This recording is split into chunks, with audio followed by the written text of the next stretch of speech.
آپ کبھی ساحل سمندر، کوئی کراچی گیا ہو ساحل سمندر کی سیر کے لیے، وہاں یہ تجربہ ہو سکتا ہے، میں بھی ایک دفعہ ہی گیا ہوں، وہ ایک چھل اٹھتی ہے، طوفان اٹھتا ہے پانی کا، اور اتنے زور سے اٹھتا ہے کہ اس کے ایریے میں جتنی چیزیں آ جائیں انہیں اپنے اندر سمیٹ کے دے جاتا ہے۔ پاور اتنی ہوتی ہے بظاہر، مگر کبھی سوچا ہے کہ وہ ایک ایک قطرہ اکٹھا کر کے بنا؟ اب قطرات جب جمع ہوتے ہیں نا، ایک طغیانی آتی ہے، چھل اٹھتی ہے، اپنی طاقت کو دیکھتے ہیں سارے قطرات، وہ پانی سے چھل اٹھتی ہے، پھر قطرات بنتے ہیں، جمع ہو کے دریا بنا تھا، سمندر بنا تھا۔ اب ذرا توجہ کیجیے گا، جب ہوا میں اٹھتے ہیں کچھ ساحل سمندر پہ گرتے ہیں، کچھ واپس سمندر میں گرتے ہیں، جو مرکز کی طرف لوٹ آتے ہیں انہیں پھر وجود مل جاتا ہے، اور جو مرکز سے الگ ہو کر ساحل میں گرتے ہیں وہ اپنا وجود ختم کر بیٹھتے ہیں۔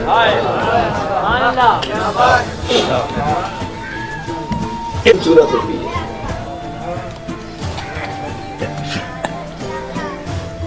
پھول جب ٹہنی پہ لگتا ہے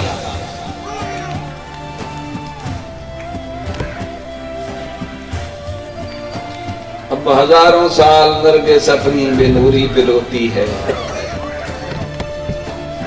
بچے پڑھتے ہیں مگر سمجھا کبھی نہیں، ہزاروں سال نرگس اپنی بے نوری پہ روتی ہے، بڑی مشکل سے ہوتا ہے چمن میں دیداور پیدا۔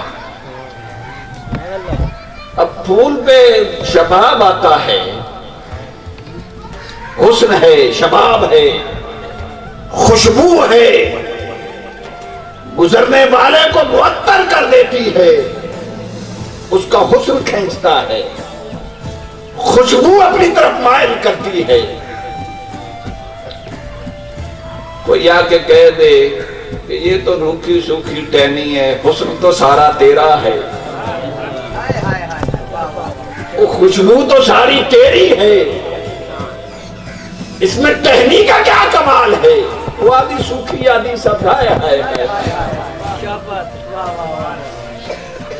پھول یہ بھول جاتا ہے کہ ٹہنی اپنے خون سے میری آبیاری کرتی ہے، کیا بات ہے، کیا بات ہے۔ اس کو توڑتا ہے، کوئی کسی کے بہکاوے میں آ جاتا ہے، تم بڑا پیر ہو گیا، چھڑ پینا اپنے توڑ کے لے جاتا ہے۔ اس وقت اس کے ساتھ وعدہ کیا جاتا ہے کہ تجھے گلے کا ہار بنایا جائے گا، تجھے گلدان میں رکھا جائے گا، صبح کے وقت گلے کا ہار بنتا ہے، شام کے وقت کوڑا کرکٹ کے ڈھیر پہ پڑا ہوتا ہے۔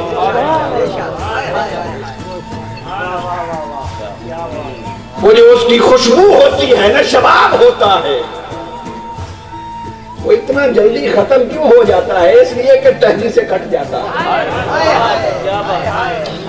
اب یہ دنیا تو بڑی خود غرض ہے،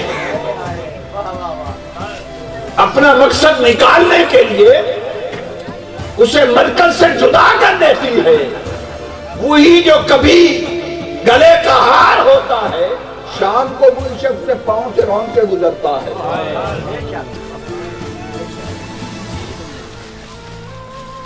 مرنا سب نے ہے، یہ ایک دنیا فانی ہے، وہ مر کے کوڑا کرکٹ کے ڈھیر پہ فنا ہو جاتا ہے، ختم ہو جاتا ہے۔